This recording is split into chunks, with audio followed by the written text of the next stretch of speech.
എല്ലാവർക്കും welcome back to Chinnoos ചെറിയ pics. ഇന്ന് വളരെ എളുപ്പത്തിൽ പച്ചച്ചീര കൊണ്ടുള്ള തോരൻ എങ്ങനെയാണ് തയ്യാറാക്കുന്നത് എന്നുള്ളത് കാണാം. അപ്പോൾ അതിനായിട്ട് ഞാനിവിടെ 2 വലിയ പിടി പച്ചച്ചീര എടുത്തിട്ടുണ്ട്. അതോടൊപ്പം ഒരു വലിയ സവാള ഇതുപോലെ ചെറുതായിട്ട് അരിഞ്ഞെടുത്തിട്ടുണ്ട്.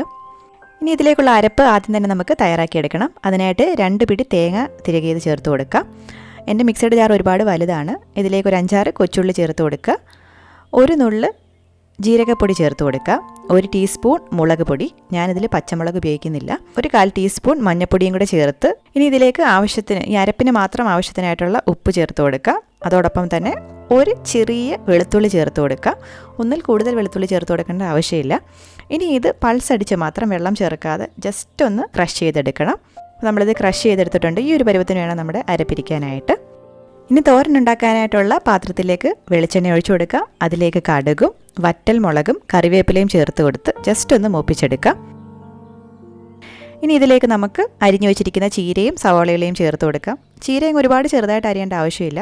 ഇത് ജസ്റ്റ് ഒന്ന് മിക്സ് ചെയ്തെടുക്കാം. ഒരുപാട് നേരം ഒന്നിട്ട് മിക്സ് ചെയ്യരുത്. ജസ്റ്റ് ഒന്ന് മിക്സ് ചെയ്ത് ഇതുപോലെ നടുക്കോട്ട് ചേർത്ത് വെച്ച് ഇതിൻ്റെ മുകളിലോട്ട് തന്നെ നമ്മൾ അരച്ച് വെച്ചിരിക്കുന്ന അരപ്പും ചേർത്ത് കൊടുക്കാം. ഇനി ഈ ചീര തോരൻ ആവശ്യമായിട്ടുള്ള ഉപ്പും കൂടി ഇതിൻ്റെ മുകളിലോട്ട് ഇതുപോലെ വെച്ച് ഏറ്റവും ചെറിയ തീയിൽ നമുക്കൊന്ന് അടച്ചു വെക്കാം.